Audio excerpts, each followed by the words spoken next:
jemaat yang dikasihi Tuhan, saat pagi hari ini kita akan belajar firman Tuhan yang sudah kami persiapkan, yaitu kita akan membaca dari kitab Kisah Para Rasul 6, Kisah Para Rasul 6 ayat 1 sampai yang ke-7 akan kami bacakan. Sebagai dasar, 7 orang dipilih untuk melayani orang-orang miskin. Pada masa itu ketika jumlah murid makin bertambah, timbullah sungut-sungut antara orang-orang Yahudi yang berbahasa Yunani terhadap orang-orang Ibrani karena pembagian kepada janda-janda mereka diabaikan dalam pelayanan sehari-hari. Berhubung dengan itu, ke-12 rasul itu memanggil semua murid berkumpul dan berkata, "Kami tidak merasa puas karena kami melalaikan firman untuk melayani meja. Karena itu saudara-saudara, pilihlah 7 orang dari antaramu yang terkenal baik dan yang penuh roh dan hikmat, supaya kami mengangkat mereka untuk tugas itu. Dan supaya kami sendiri dapat memusatkan pikiran dalam doa dan pelayanan firman." Usul itu diterima baik oleh seluruh jemaat. Lalu mereka memilih Stefanus, seorang yang penuh iman dan Roh Kudus, dan Filipus, Prokorus, Nikanor, Timon, Parmenas, dan Nikolaus, seorang penganut Yahudi dari Antiokhia. Mereka itu dihadapkan kepada rasul-rasul, lalu rasul-rasul itu pun berdoa dan meletakkan tangan di atas mereka. Firman Allah makin tersebar dan jumlah murid-murid di Yerusalem makin bertambah banyak, juga jumlahnya besar. Imam menyerahkan diri dan percaya. Bapak Ibu jemaat yang dikasihi Tuhan, berbahagialah setiap kita yang sudah membaca, merenung firman Tuhan,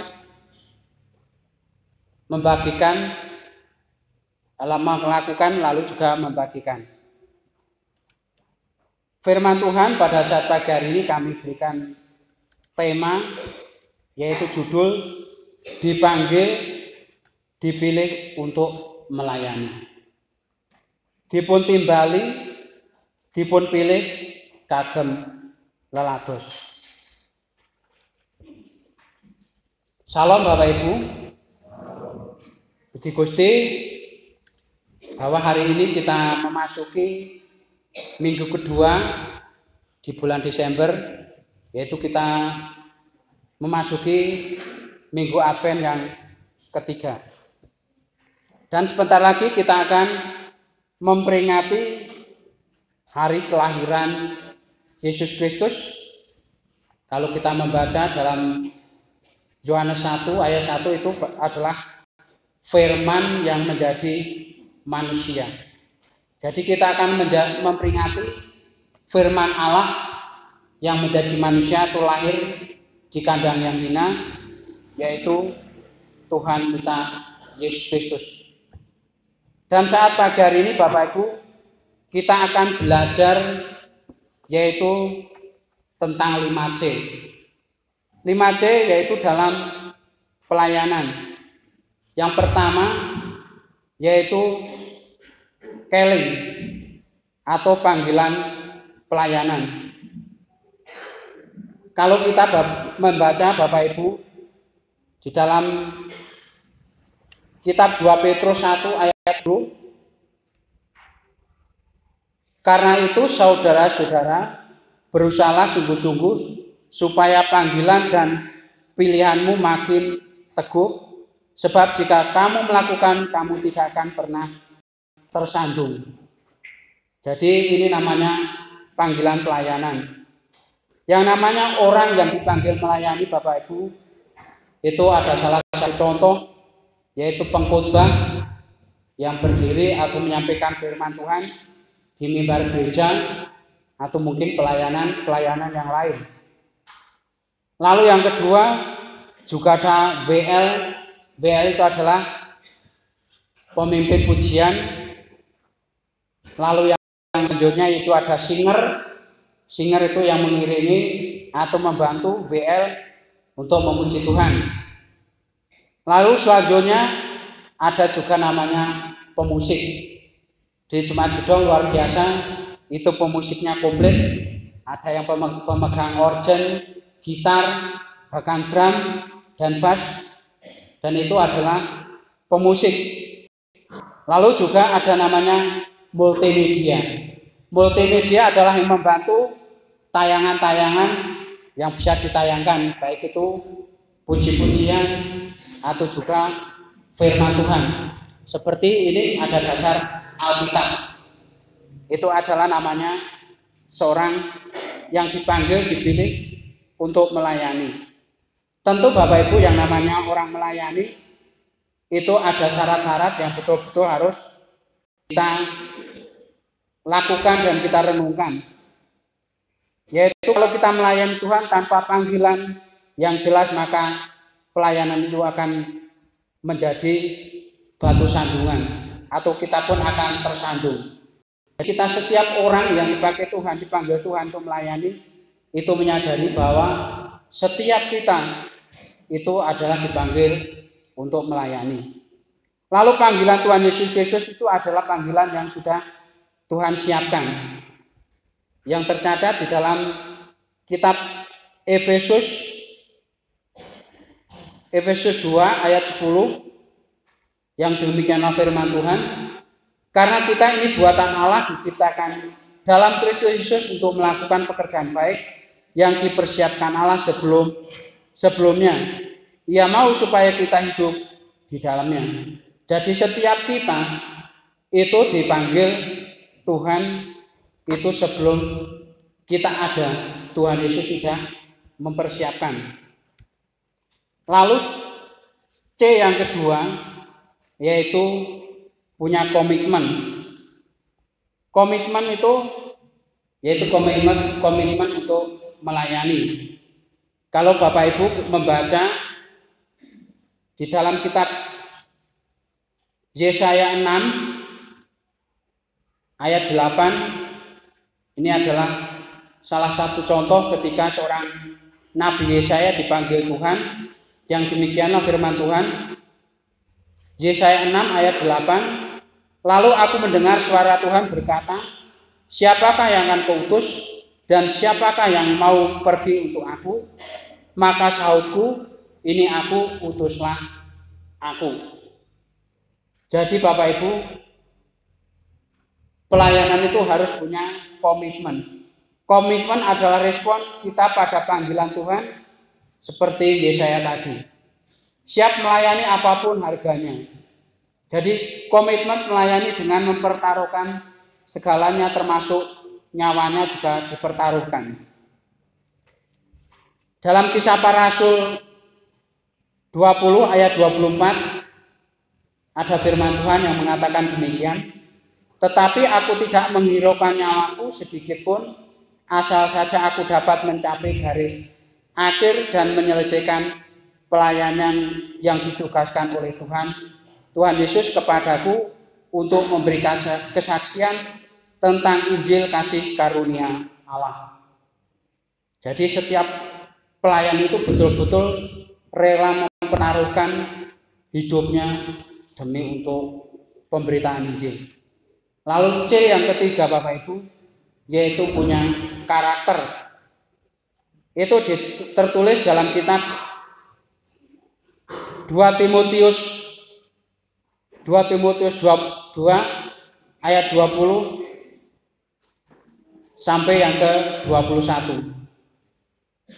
Dalam rumah yang besar bukan hanya terdapat perabot dari emas dan perak, melainkan juga dari kayu dan tanah, yang pertama dipakai untuk maksud yang mulia dan yang terakhir untuk maksud yang kurang mulia. Jika seorang menyucikan dirinya dari hal-hal yang jahat, ia akan menjadi perabot rumah untuk maksud yang mulia.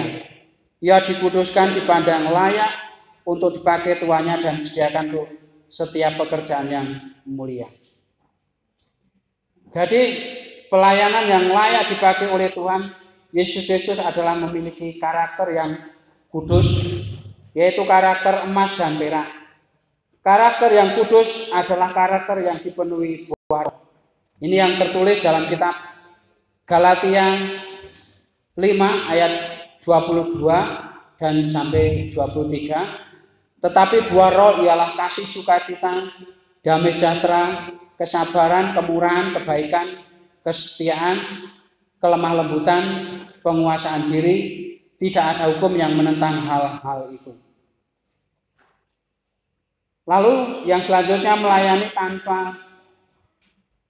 tanpa karakter atau sifat-sifat yang kudus akan menjadi batu sandungan. Tertulis di dalam kitab 2 Korintus 6 ayat 1 sampai yang ke-10. Ini akan saya bacakan.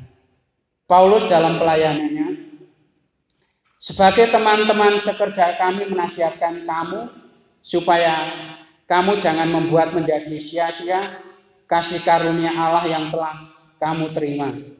Sebab Allah berfirman, pada waktu aku berkenan, aku akan mendengarkan engkau, dan pada hari aku menyelamatkan engkau, aku akan menolong engkau. Sesungguhnya waktu ini adalah waktu perkenanan itu, sesungguhnya hari ini adalah hari penyelamatan itu. Dalam hal apapun kami tidak memberi sebab orang tersandung, supaya pelayanan kami jangan sampai dicela. Sebaliknya dalam segala hal kami menunjukkan bahwa kami adalah pelayan Allah, yaitu dalam menahan dengan penuh kesabaran dalam penderitaan, kesesakan dan kesukaran, dalam menanggung derang, dalam penjara dan kerusuhan, dalam berjerih payah, dalam berjaga-jaga dan berpuasa, dalam kemurnian hati, pengetahuan, kesabaran dan kemurahan hati, dalam Roh Kudus dan kasih yang tidak munafik, dalam pemberitaan kebenaran dan kekuasaan Allah dengan menggunakan senjata-senjata keadilan untuk menyerang ataupun untuk membela. Ketika dihormati dan ketika dihina, ketika diumpat atau ketika dipuji, ketika dianggap sebagai penipu namun dipercayai, sebagai orang yang tidak dikenal namun terkenal, sebagai orang yang nyaris mati dan sungguh kami hidup, sebagai orang yang diajar namun tidak mati, sebagai orang berduka cita namun senantiasa bersuka cita, sebagai orang miskin namun memperkaya banyak orang, sebagai orang yang tak bermilik sekalipun kami memiliki segala sesuatu. Lalu yang selanjutnya yaitu kompetensi pelayanan, kasih karunia dan talenta. Ini juga yang tertulis di dalam kitab 2 Timotius 2 Timotius 1 ayat yang ke-6. Karena itu kuperingatkan engkau untuk mengubarkan karunia Allah yang ada padamu oleh penumpangan tanganku atasmu. Jadi kita harus melayani dengan seluruh karunia yang Tuhan Yesus Kristus berikan sesuai dengan talenta yang diberikan. Ini tertulis juga dalam Matius 25 ayat 14 sampai yang ke-30. Nanti Bapak Ibu bisa membaca karena ini panjang sekali. Kalau Tuhan Yesus Kristus memanggil, maka Dia akan berikan kemampuan atau talenta dan karunia kita untuk melakukan pelayanan sesuai karunia dan talenta. Lalu yang kelima yaitu chemistry, yaitu kesatuan dalam pelayanan. Itu tertulis dalam kitab Roma 15 ayat 5 sampai yang ke-6. Demikianlah firman Tuhan. Semoga Allah yang adalah sumber ketekunan dan penghiburan mengaruniakan kerukunan kepada kamu sesuai dengan kehendak Kristus Yesus, sehingga dengan satu hati dan satu suara kamu memuliakan Allah dan Bapa Tuhan kita Yesus Kristus. Jadi kita harus melayani dengan kesatuan hati dan kesatuan suara untuk kemuliaan nama Tuhan Yesus Kristus. Lalu pelayanan tanpa kesatuan hati akan menjadi pelayanan yang terpecah-pecah. contoh Bapak Ibu, kalau kita di jemaat mungkin itu sangat bisa ya, antara seorang WL, pemusik, bahkan singer atau pengkhotbah itu bisa saling kompak. Tetapi salah satu contoh Bapak Ibu, salah satu contoh ketika kami mengikuti ibadah itu lewat media, yaitu lewat Zoom, itu kalau saya merenungkan, kalau pelayanan itu tidak saling melengkapi atau pelayanan terpecah-pecah, itu mungkin tidak bisa berjalan. Salah satu contoh Bapak Ibu, mungkin Bapak Ibu penasaran, minggu kemarin ada tamu itu yang melayani di gedung. Dia adalah seorang hamba Tuhan yang itu dari Singapura Bapak Ibu, yang mengutus adalah seorang pendiri Gospel for di Singapura, tapi dia mengembangkan pelayanan di Indonesia. Dan dampak dari COVID-19, pelayanan itu melalui online atau melalui Zoom. Dan dari selama 2 tahun pandemi itu tiba-tiba entah memang itu panggilan atau saya juga kurang mengerti, saya tiba-tiba masuk di dalam Zoom tersebut. Dan lama-kelamaan itu saya sangat tertarik dengan pelayanan JL5. Karena apa Bapak Ibu? Pelayanan itu bermacam-macam, baik itu pelayanan penginjilan, pelayanan pemuritan, dan juga ada pelayanan seminar-seminar khusus, baik itu seminar khusus anak muda, bahkan juga pelayanan-pelayanan bahasa, baik itu bahasa Jawa, bahasa Batak, dan juga bahasa Inggris. Dan kami merasa sangat diberkati oleh pelayanan tersebut. Dan ketika kami membaca, merenungkan Bapak Ibu, jika pelayanan itu tidak kompak, tidak mungkin bisa terjadi. Salah satu contoh, seorang admin itu adalah Pak Jonathan, itu adalah admin, dia ada di Tangerang. Terus biasanya pelayan-pelayan itu, baik itu hamba Tuhan, kadang juga ada dari luar negeri, Amerika, Korea, bahkan Filipina, bahkan juga dari Indonesia, termasuk secara pribadi kami juga sering dipakai, disuruh untuk melayani menyampaikan firman Tuhan. Bahkan seorang pemimpin pujian itu ada di Bandung, itu kemarin sudah ada, itu namanya Mas Leonardus Tanggang. Lalu juga salah satu pembicara ketika ada seminar khusus, itu nama seminar jihad. Jihad itu adalah idaman hati, jodoh idaman hati anak Tuhan. Itu adalah Bapak Pendeta Thomas Siombing. Itu yang kemarin melayani di sini. Itu luar biasa. Jika pelayanan itu semua tidak menyadari posisinya, otomatis pelayanan itu akan terpecah-pecah. Tapi puji Tuhan, dari sekalipun berbagai macam tempat, denominasi, bahkan latar belakang yang berbeda-beda, tapi semua bisa melayani dengan kompak. Makanya akhirnya bisa terlahirlah namanya Gospel for Indonesia yang ada di wilayah Sumatera. Dan salah satu hamba Tuhan pendiri itu namanya Pak Dr. Paul Choi, itu adalah pendiri Gospel yang ada di Singapura. Itu punya visi untuk melayani Jawa Tengah. Dan puji Tuhan Bapak Ibu, pelayanan Gospel itu diawali sejarah di Jawa Tengah dari Gedong. Jadi kemarin Bapak Ibu, Gedong itu dipakai menjadi salah satu sejarah untuk pelayanan penginjilan. Itu adalah sesuatu yang luar biasa. Lalu yang selanjutnya, yaitu ketika ada komunitas Kompas, baik itu Kompas Bandung, itu diikuti oleh para pria-pria dan juga para ibu-ibu, dan itu juga saling melengkapi. Terkadang yang melayani juga ada dari Bandung, dari Jawa Timur, dari Kalimantan, bahkan WL-nya itu ada di Bandung, dan itu juga saling melengkapi. Itu salah satu contoh ketika bisa melayani dengan kompak. Lalu selanjutnya juga ada namanya pelayanan lewat Kompas Banten. Kebetulan kami bersama teman-teman itu juga hasil pemerintahan dari Banten akhirnya melahirkan Pria Sejati, dan itu luar biasa Bapak Ibu, karena ternyata dari Gedong itu melahirkan banyak sekali orang-orang yang dipakai Tuhan dengan tujuan apa Bapak Ibu? supaya firman Tuhan itu semakin disebarluaskan. Yaitu kalau kita kembali ke firman Tuhan dalam Kisah Para Rasul 6 ayat 6 yang 7 itu tadi, bahwa mereka itu dihadapkan kepada rasul-rasul, lalu rasul-rasul itu pun berdoa dan meletakkan tangan di atas mereka.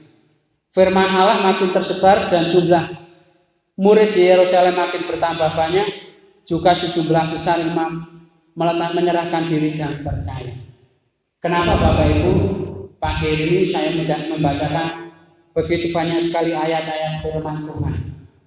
Karena Bapak Ibu, ketika beberapa hari yang lalu kami diteguhkan, kami betul-betul apa Tuhan yang Engkau mau lakukan terhadap kami.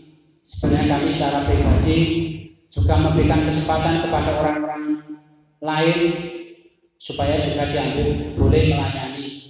Tapi ternyata dari sekian banyak majelis itu masuk orang-orang lama yang dipilih. Tetapi dari situ saya merenungkan Bapak, kami orang-orang lama masih dipilih. Di 5 tahun ini adalah tugas yang tidak mudah Bapak Ibu. Karena 5 tahun ke depan ini, kalau kita membaca perkembangan dunia, pelayanan tantangan itu tidak semakin ringan, akan semakin berat. Ini betul-betul Bapak Ibu. Karena apa?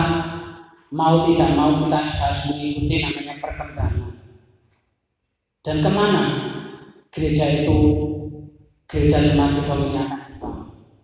Itu tergantung dari 11 orang yang dipilih secara khusus ini. Apakah memang mau melayani karena itu tugas panggilan, atau justru ini semakin kita melayani dengan seenaknya? Ini adalah tantangan buat kami semua, terutama pelayan-pelayan. Karena maju dan tidaknya jemaat itu tergantung para pemimpin-pemimpin yang sudah Bapak Ibu pilih secara khusus. Apa pelayanan itu hanya sampai di sini, atau tidak berkembang, atau berhenti di tengah jalan, atau justru jemaat ini akan semakin maju, semakin luar biasa? Itu tergantung di tangan 11 orang itu. Ini adalah tantangan Bapak Ibu. Ketika beberapa hari yang lalu kami mempersiapkan firman Tuhan ini, saya betul-betul, Tuhan, apa yang harus saya sampaikan? Yaitu ternyata Tuhan memberikan hikmat, yaitu dipanggil, dipilih untuk melayani. Sekalipun kami menyadari Bapak Ibu, yang namanya pemimpin itu melayani, itu rela korban waktu, korban tenaga, pikiran, bahkan uang. Mungkin Bapak Ibu secara tidak langsung ya kami bersaksi, beberapa tahun yang silam kami sudah 2 periode, berarti 6 tahun, lalu 5 tahun berarti 11, ini adalah 5 tahun lagi berarti 16 tahun. Kalau dihitung itu Bapak Ibu, secara ekonomi kami mungkin juga rugi. Karena apa Bapak Ibu? Seharusnya ngarit, tapi harus memikirkan pelayanan. Tapi itulah tugas dan tanggung jawab yang Tuhan berikan, percayakan kepada kami. Sekalipun itu mau melalui pilihan lewat jemaat, tapi sesungguhnya Bapak Ibu warga jemaat dipakai Tuhan untuk memilih orang-orang ini, dipilih yaitu untuk melayani, yaitu melayani dengan hati yang tulus. Makanya Bapak Ibu saya mohon dukungan doa dari Bapak Ibu warga jemaat, supaya kami pemimpin-pemimpin, para majelis yang sudah Bapak Ibu pilih 5 tahun ke depan, menjadi pemimpin-pemimpin yang terus memimpin dengan hati. Karena ketika kami memimpin dengan hati Bapak Ibu, maka itu tidak akan menjadi batu sandungan. Kami terus akan menjadi berkat melayani jemaat dengan hati. Karena melayani jemaat itu bermacam-macam Bapak Ibu. ada yang berkorban, bahkan ketika ada jemaat yang sakit juga pasti lapor kepada bendahara bahwa ada jemaat yang membutuhkan pertolongan lewat dana sosial. Karena kalau kita membaca dari Kisah Para Rasul ini Bapak Ibu, ini adalah sejarah awal pertama orang-orang dipilih untuk melayani secara khusus. Tujuannya Bapak Ibu, supaya di situ firman Tuhan juga tersebar, lalu pelayanan gereja yang disebut pelayanan diakonia itu bisa dilaksanakan. Karena majelis itu ada dua bagian, yaitu yang pertama penatuan dan diakon. Tujuannya apa Bapak Ibu? Supaya pelayanan itu semakin lengkap dan tujuannya jemaat juga semakin berkembang. Dan itu juga dibutuhkan dukungan dari komisi-komisi yang ada, baik itu komisi ibu-ibu, komisi pemuda, komisi sekolah minggu. Tujuannya apa? Kita saling bersinergi satu dengan yang lain, sehingga gereja jemaat ini akan semakin maju, semakin luar biasa, semakin berkati, dan menjadi jemaat yang semakin takut akan Tuhan. Kalau kita semua takut akan Tuhan Bapak Ibu, maka di jemaat kedua ini akan menjadi jemaat yang luar biasa. Amin Bapak Ibu. Kiranya kebenaran firman Tuhan yang sangat sederhana ini boleh menjadi berkat buat kita semua, menjadi motivasi kita semua, siapapun kita dipanggil untuk melayani. Mungkin Bapak Ibu bukan dipanggil untuk melayani sebagai pemimpin, tapi Bapak Ibu bisa dipanggil untuk menjadi penguasa. Karena apa Bapak Ibu? Tanpa dukungan doa dari Bapak Ibu warga jemaat, otomatis kami tidak akan bisa melayani dengan sebaik-baiknya. Oleh sebab itu, marilah kita semua melayani sesuai dengan talenta kita masing-masing.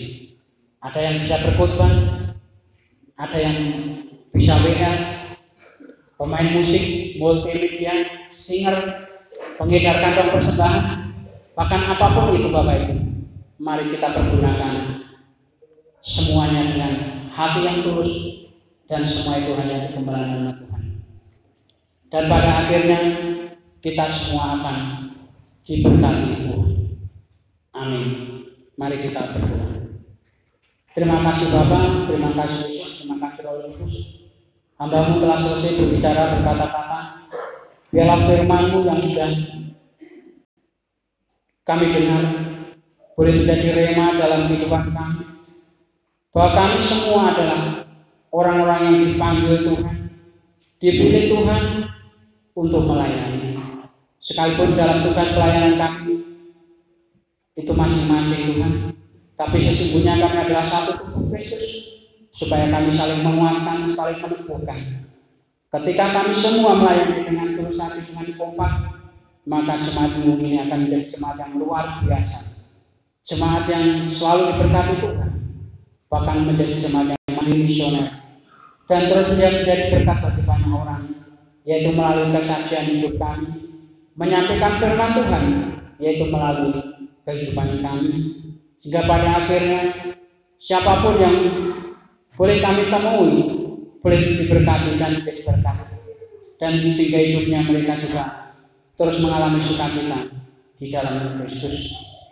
Kami menyerahkan kehidupan jemaat yang ada di gedung, bahkan siapapun yang mendengarkan firman ini Tuhan, dan Engkau terus tolong, Engkau berkati, sehingga firman-Mu terus menjadi rema dalam kehidupan kami hari hari, sehingga firman-Mu boleh menjadi pelita bagi kami dan juga terang bagi jalan kami. Inilah seruan doa kami, hanya kunaikan di dalam satu nama yang hebat, nama yang luar biasa, yaitu nama yang penuh kasih, yaitu nama Tuhan Yesus Kristus, yang sebentar lagi akan kami peringati hari kelahirannya. Hanya di dalam nama Bapa Tuhan kami Yesus Kristus Tuhan kenaikan. Amin.